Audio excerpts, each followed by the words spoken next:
Ce que je voudrais dire à mes enfants, fait souvent état de votre réseau très étendu et diversifié de professionnels, puis de la façon dont vous avez cultivé vos relations interpersonnelles. Par exemple, à la page 181, vous mentionnez que vous êtes forgé une réputation de juge sévère, heu et dur à la cour, mais que dans vos relations, avec vos clercs, puis vos relations interpersonnelles, heu c'était tout à fait différent que dans la salle d'audience. Donc, quel conseil est-ce qu'on peut donner à un jeune diplômé qui cherche à faire son chemin dans la vie par rapport à la construction de son réseau autour de lui, puis de comment entretenir des bonnes relations avec ces Mais gens-là? moi, je pense qu'il ne faut pas avoir peur de défendre ses idées.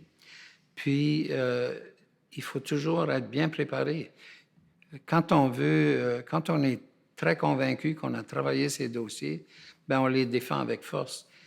Ici, moi, je pense que les gens sont très susceptibles. C'est pour ça qu'ils me trouvaient dur. Moi, je ne crois pas que j'étais dur. Je crois que j'étais exigeant. Il y a une grande différence entre les deux. Mais dans mes relations sociales et tout ça, moi, j'ai toujours eu des bonnes relations avec les gens qui travaillaient près de moi. Et puis, ça m'a convaincu que, justement, cette idée que j'étais un personnage dur était pas trop bien fondée.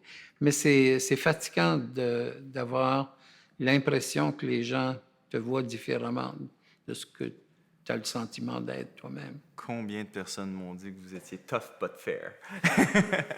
C'est oui, ben je renchéris un peu sur son propos. En fait, pour ma part, c'est de poser des questions. C'est un peu mon métier aussi là, de le faire, mais poser des questions, poser des questions, poser des questions. C'est comme ça qu'on finit par avoir des réponses et ça fait partie de notre personnalité finalement. Là. Si on, c'est comme ça que ça transparaît, oui.